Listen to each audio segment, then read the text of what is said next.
So today's talk is going to focus on sort of how we built our current self-signup funnel with Temporal Cloud.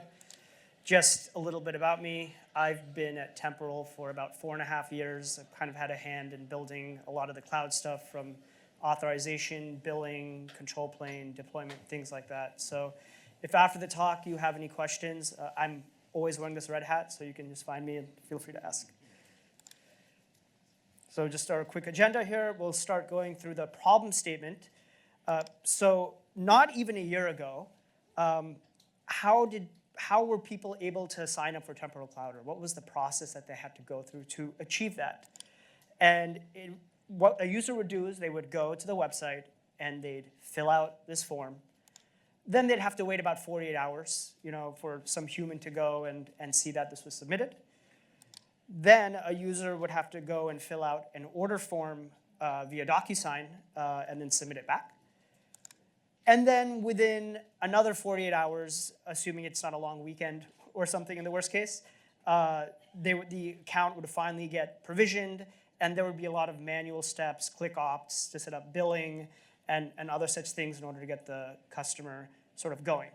So as you can see, a lot of manual independent steps required for this. Those are some of the vendors Temporal Cloud uses in order to sort of make sure that we're able to provide a cloud experience. So you can imagine a lot of that is being configured manually or piecemeal. So the TLDR of our previous process is that it was very error prone. You can imagine just a lot of mistakes configuring all these different pieces by hand per customer.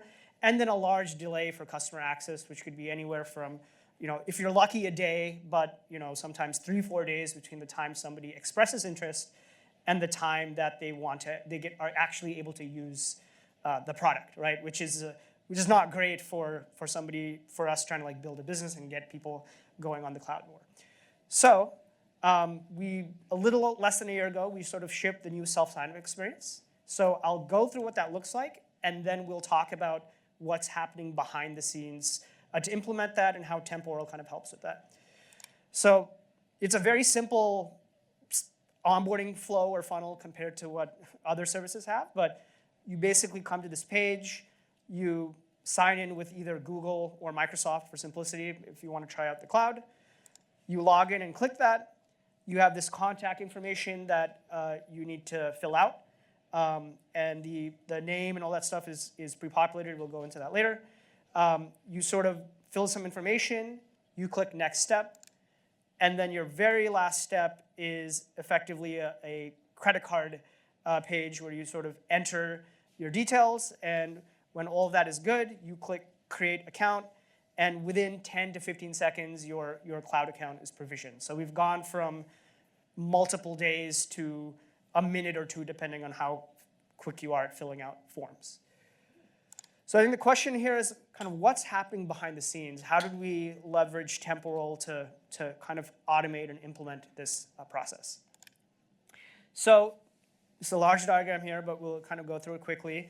You can imagine the yellow box is sort of the user at their computer or laptop. They've gone and they would like to sign up for cloud.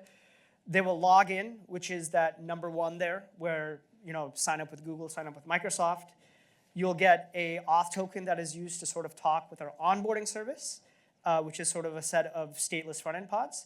And then those front-end pods interact with Temporal Cloud using primitives such as workflow start, workflow query, workflow update, and we'll go into more details there. And they will sort of progress through, right? Like you saw, they had to fill out a form and then hit next. And then when they enter the credit card information, Stripe ultimately sends a webhook that confirms that the payment, the setup intent was successful, and that helps us advance as well and moves forward. So this is at a very high level what that flow looks like. So we have the onboarding front-end pods, we have our workflow worker pods, which are running our actual onboarding workflows, and then we have a couple of components around that. So just out of interest, just to show, we use Auth0 as a provider, which people could figure out if they F12 and take a look at what's happening when they log into the Cloud UI. But we sort of get an auth token back from them, and there's information that we sort of check and or have populated in our Auth0 tenant. And so we get certain information such as okay, what is sort of the user's email address, and sort of is this token valid for kind of our onboarding application that we set up. And we have some interesting logic where if somebody's already in the cloud and maybe they forgot or they don't realize it, then we will basically redirect them and say, hey, you already have an account, you're logged in. Similarly, if it's the first time they're entering onboarding, we will actually start a workflow for them. If the workflow doesn't exist, then we will create the workflow at that point and then go forward onto it. So this is sort of what the workflow architecture looks like. This is a little bit simplified. There's definitely a lot of activities and child workflows that happen underneath the covers to kind of orchestrate all the various components we mentioned. But you can imagine logically it looks like this. So we model this as one workflow per user onboarding session. So every person who sort of clicks sign up, based on their Auth0 identity, they will have a workflow that's kind of kicked off and is tracking their onboarding state. We keep all the onboarding session state within the workflow history. So that previous picture showed a database, but that database is sort of for our overall system as a whole. We're not really storing any onboarding specific session state anywhere except within the temporal workflow history as well, which is kind of nice because it's just one less thing you have to sync up with or coordinate with. It's just all kind of contained in one place. We leverage the workflow query feature so that, let's say somebody closes the browser and comes back and they get back into the onboarding flow. With workflow query, we can actually look at the workflow and say, well, which page should we render, right? Because we saw that there were multiple pages there. So the workflow query will sort of help us give information to the UX to figure out what page to render and potentially what fields that may need to be pre-populated. The workflow makes progress via workflow updates. So we saw, for instance, there was a submit form step. That's tracked with a workflow update. There was a Stripe webhook step, which actually also could have been a signal. But since we were using workflow update anyway, just for simplicity, we also leveraged a workflow update to process that. And then this workflow does a lot of things in between waiting for form submission and then waiting for payment configuration, coordinating and creating resources across Stripe, Metronome, Zendesk, and kind of reporting data to other systems as well. So just sort of a very quick sample. I apologize, I don't know how readable that is. But that sort of gives you an example of, in our front-end handler code, when we're trying to figure out where somebody is in the onboarding flow, that is a query workflow call that is kind of in a square box. And you can see on the right the information that is returned from the query that is, can potentially be massaged in the front end and then returned a reduced version of this to the browser for figuring out what step to render and whatnot. So you can sort of see an example of what step this particular user is on during onboarding, and the information that they've kind of supplied up to this point, and then the information under Stripe details that is sort of needed to render that payment flow that you saw, which collects credit card ID. So yeah, and then we'll go forward. So just a quick diagram of kind of what it looks like from how we interact with the workflow. So we sort of talked about different scenarios where the customer submits a form or there's a Stripe webhook. So all of that are updates that the onboarding workflow is sort of kind of waiting on, and when that update is triggered, that condition is set, and the onboarding workflow can proceed forward. There were also a few other interesting edge cases that we realized we had to handle. There would be cases where a user would enter an onboarding funnel, like, hey, I'd love to sign up for a Temporal Cloud account. And then later on, their coworker would say, hey, actually, no, we already have a Temporal Cloud account. You don't need to sign up for another one. And then would invite them. So that would be a case where we would need to handle that and then kind of roll back or cancel any artifacts that we had created and clean stuff up as part of them being invited to the other one. And then the upper red box is sort of an emergency hatch if for some reason we needed to cancel or terminate or reset or close their existing user's onboarding session. That also happens through an update as well. Just as an informational, you see sort of 2 arrows going down there for analytics. With any onboarding funnel, there is a lot of interesting information to gather on, like, okay, where are customers getting to? What is the drop-off point? what are areas of friction, how long is it taking them to go from step A to step B. So we kind of write to two places. Twilio segment is a very useful place to write these events that then go to downstream to places like Marketo and Amplitude and eventually Salesforce, and that lets sort of our product and business kind of do that analytics and figure out where potential optimizations can be. And then we also write to Redshift because every step in the onboarding workflow, as it makes forward, we just write a row as part of progression so that if we need to go and debug and query, well, when this user tried to onboard at this time, like how many steps did they get through, where did they get stuck? It's incredibly useful to just sort of have that out there in a store where we can like query and do sums and arithmetics and quick things to get like statistical data on that as well. In addition to metrics, which we also emit to, which is not showed here. The other interesting thing here is that because we're able to use workflows, we have compensation logic that's kind of very easy to build in, right? So failure reasons we sort of talked about. It could be canceled by one of our support staff or canceled because they were invited. We have a timeout for the onboarding workflow, which we'll talk about in a little more detail in future slides. Or maybe we hit some sort of like weird issue where we're like, okay, we need to stop and the user needs to restart. So as part of that compensation logic, I may have already created a Stripe customer in order to initially collect the payment, or I may have done a few other things before we decide we have to roll back. So by having all of this in one workflow, we were able to sort of keep track of what are the resources we've created, and hey, we need to kind of back out of this. So we're able to kind of roll back and clean up anything we created so we avoid partial state or garbage from abandoned or canceled onboarding users. So that's been a very easy way to sort of keep things clean. In terms of challenges and learnings that we've encountered through this, I think this is the number one obstacle, just unanimously using a Temporal as workflow versioning. And as you can imagine, the onboarding workflow logically is something that is long running and would technically never finish, right? Somebody could get to the form step and just never fill it out, or they could get to the credit card step and then just never come back as well.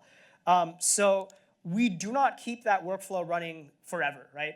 Once the workflow starts, it's actually, we launch in parallel a 7-day timer. And the reason we launch that timer is so that by limiting the life cycle of a workflow, we sort of reduce the period of time where we need to worry about non-deterministic changes, right? If we were keeping this workflow forever, I could have a workflow that's 180 days old, and then any code change I make would have to be backwards compatible with a workflow that is half a year old. So at the 7-day mark, we basically have a timer that fires. It'll consider the workflow abandoned.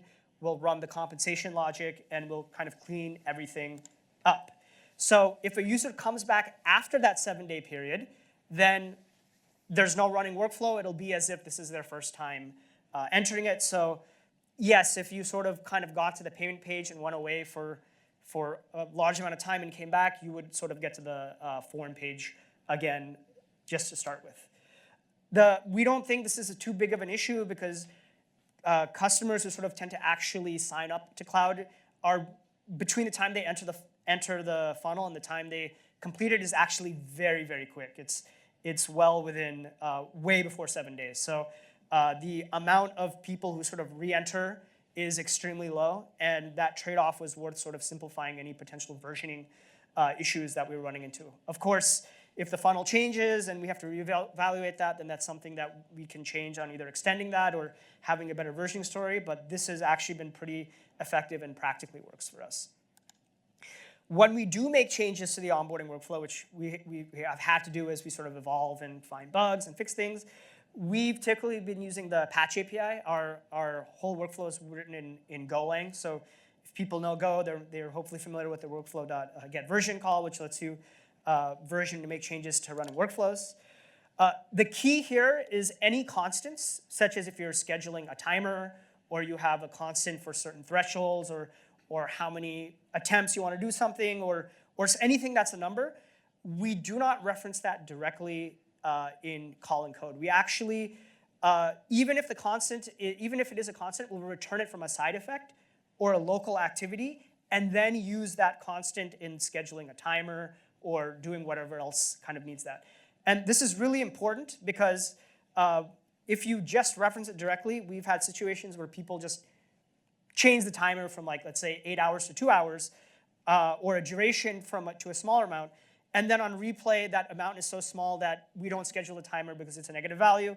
You have non-determinism, right? Or similarly, you go from, let's say, I want to do 4 of these activities to 5 of these in a loop. And again, on replay, it used to be 4 and it's now 5. The history does not match that there should be 5 activities and there are 4. So this is a pretty critical thing to make sure that we sort of remain replay safe. We also added an integration test that when the onboarding, whenever we land something into main, we actually execute the onboarding workflow. Stripe has a way where you can sort of simulate a submission of, like, a credit card payment, which makes it really easy to automate testing that step. And then submitting the form is very easy, right? Because that's, at the end of the day, that's just a call which sends details.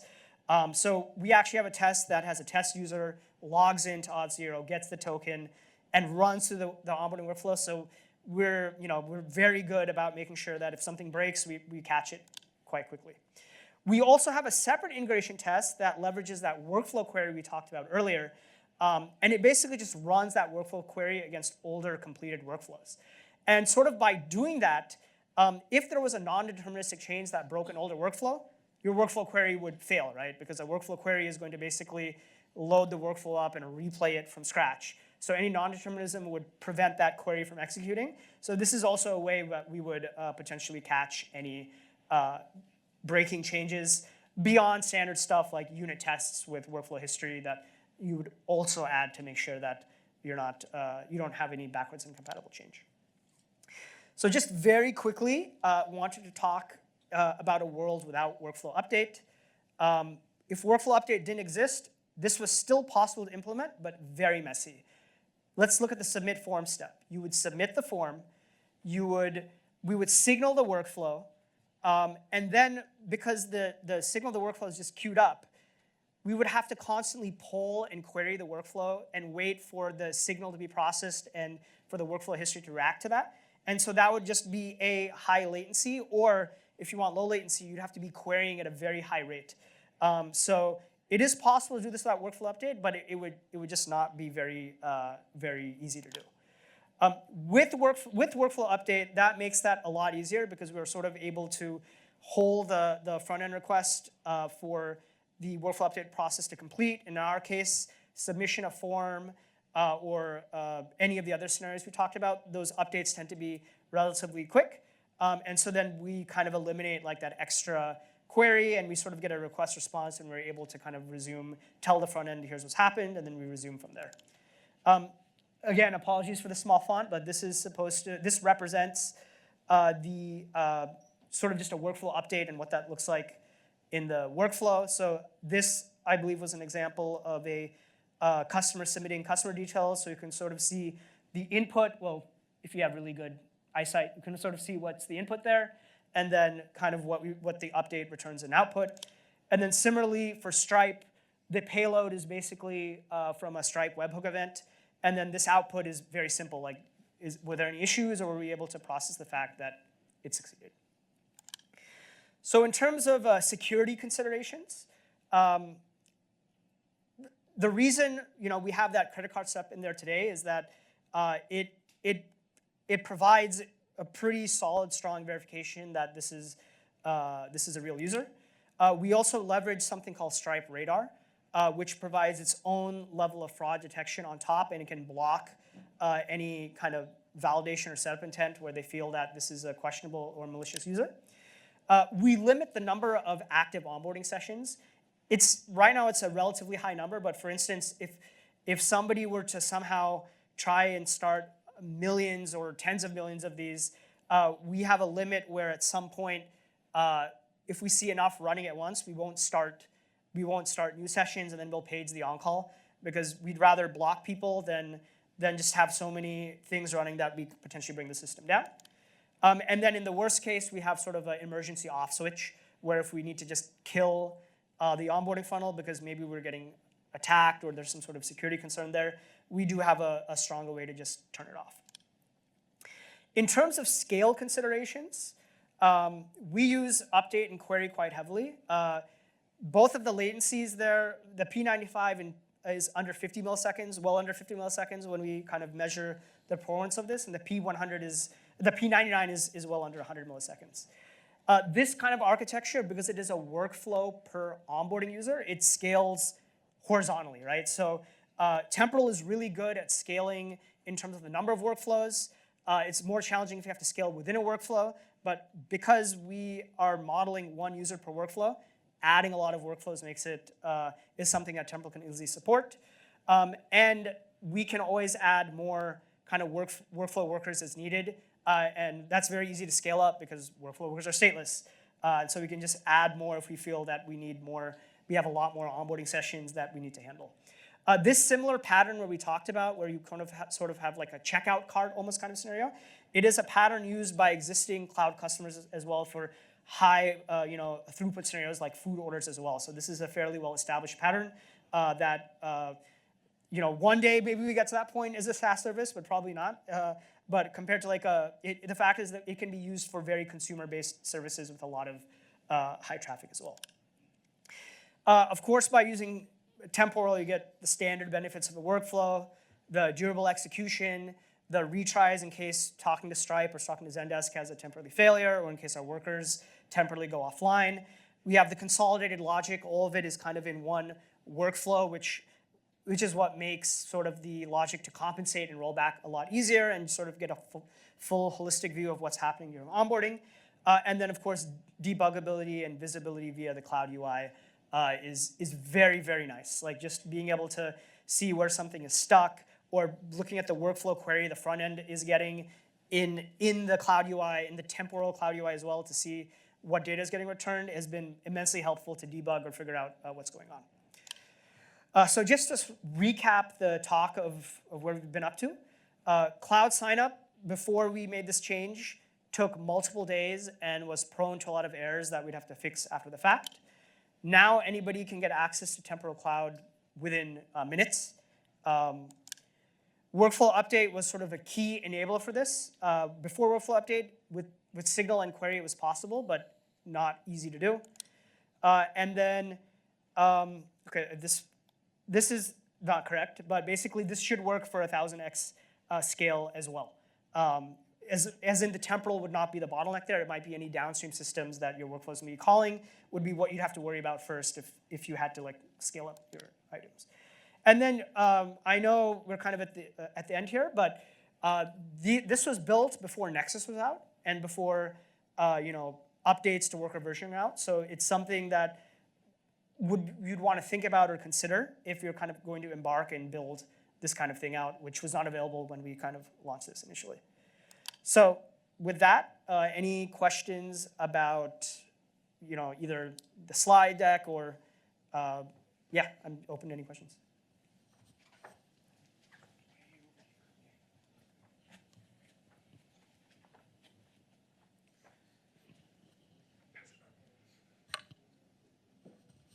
I actually have two. So the first one is we actually have this flow in BPM, typical BPM, in production, which we're trying to replace with Temporal, obviously. One of the fatal flaws of this onboarding flow, which was actually tightly coupled to this orchestrated flow, was that you couldn't go back because the flow would just like break because it's sequential code, right? Did you encounter that problem? And maybe it's not actually a requirement in this case, but if it would be, how would you solve that? Yeah, so good question. In this case, it's not a requirement. In some other stuff we're working on, that actually is a requirement. So the workflow update, sort of we track the latest step that they're on. We could easily track the current step and then have your update handler be able to update that and then sort of like and then if they're back there and then they resubmit a form, let's say with new updates, then we'd have to take care of that. There could be some interesting complexity there where, for instance, if the customer changes their name and we put their name in Stripe, there would need to be reconciliation logic around that.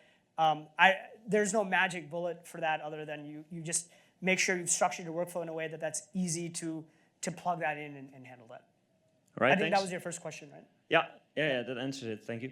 And the second is just wondering, do you know how much it costs per customer actually to have a workflow per customer for the onboarding?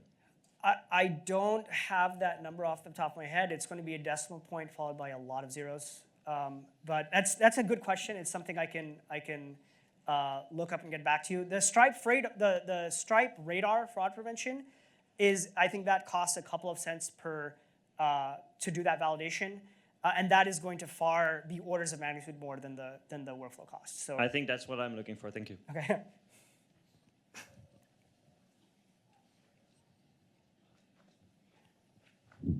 Yes, and then I hope the next one's back over there, and then the one after that is over there, and then. So my question is, how do you interact from a with the workflows from something that is like web facing? So is it like there's an UI in the browser that calls a REST API, and that REST API then calls workflow update? What if that update had to wait for something that would take more time than, say, 100 milliseconds?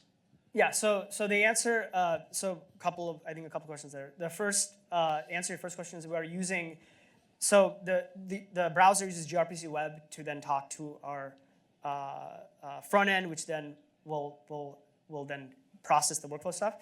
In terms of, we are kind of lucky here that the updates are relatively quickly. If you need to worry about long-running updates, then either there's two things you can do, right? If you're launching a workflow, you can long pull, right? The other option is you sort of build a callback mechanism, and you need to kind of handle, maybe you return like an operation ID, right? Or an async ID, and then you need to kind of build that into your flow. Okay, thank you. So I have just a quick follow-up question to what you said about interacting from the browser using gRPC web. Does that mean you not using the kind of temporal SDKs? You use gRPC? Yeah, correct. So the temporal SDK is used on the front end node, which is sort of in our cloud, and then the browser is not talking to that front end currently using temporal SDK directly. I'm interested in the form aspect specifically. Mm-hmm. You talked that you use workflow query to determine which page the front end has to render. Mm-hmm. Can you talk through how you would handle, let's say, adding a new field to the form? Because obviously there's a coupling there between what the workflow is expecting as an update to a particular step and what the form is actually displaying. Is there any thoughts in moving the form definition into the workflow itself, where the workflow might be responding, hey, these fields need to be collected? That is something we can do. So if you add a new field, of course, any existing workflows that finish, they're not going to collect that. Any running ones, you would probably if they already got past the form step, then they're kind of stuck there. As in you're not going to collect it from there. So that is something we could have done. You're right. We could have had the front end. We could have had the back end show these are the key value pairs of the fields you want to render. We didn't do that today. We kind of defined. Actually, we defined it in our proto the fields that are used for the browser to talk to the front end. So, but we could have pushed it into the workflow as well and made it more dynamic. So that's a good observation. We could have done that as well. I've got a question about, you mentioned namespaces briefly at the end there about how if you had Nexus, you would have done something differently. Can you talk a little bit about what you were alluding to there? You're talking about the scale slide? Yeah, you just mentioned Nexus at the end, and I was curious if there's like a component of the sign-up flow that's Nexus, talking across namespaces or something. Yeah, so for instance, when a user goes through an onboarding funnel, at the end of the day, like when we pass everything, we invite them to cloud, right? We invite them to our cloud thing. So today, the onboarding namespace and like the rest of our control plane workflows that deal with user management happen to be in the same namespace. So we were, for instance, able to just kind of directly do calls or send messages there. not a good thing in the long term if you want to kind of abstract out. So you can imagine that, you know, if we were to have like a microservice that is kind of responsible for user management, we would have had our onboarding workflow when it goes and finally invites the user to the cloud at the very end. You kind of do it through that instead of sort of doing a direct call to another workflow, or because then we're, you know, as we get bigger, that is not going to scale as there's just more and more and more people contributing to a large base of workflows. So that's where Nexus will kind of help make that workflow cleaner, and the subcomponents that it's invoking have clear areas of ownership and separation. Last question. Yeah, thank you for the presentation. So one of the things which you mentioned was there was a post-commit test which queries the workflows. So do you query the production workflow when you are like locally committing the code? So this is a post-commit, right? So really what's happening in this case is that it's landed to main, we deploy to the test environment, and then we run the integration tests. So when those integration tests are run, it'll basically list, hey, list me all workflows, you know, older than, you know, from this age to this age, and then we'll pick some and query them. Okay. So yeah, for something where you want to do pre-check-in validation, because I think somebody else has asked the same question as well. I think it's an interesting point. Typically what people do is they have unit tests where they've kind of downloaded the history and then feed it through the history player. I think what is an interesting area for improvement is if there's a way to periodically get production histories and update your unit tests to run against that. We don't have tooling. I don't know of any tooling for that yet, but I think that's an interesting thing worth kind of investigating and seeing if we can make that easier. Because a lot of people are going to have the same exact issue where you don't want your test or your local environment to directly talk to production, so you probably need to offload it to like storage or somewhere, and then have your test framework kind of pick up from there and do the validation. Okay, thank you. Okay, that's all we have time for now, but you can always catch Manu outside in the hallway to ask questions. So thank you very much. Let's give him another round of applause.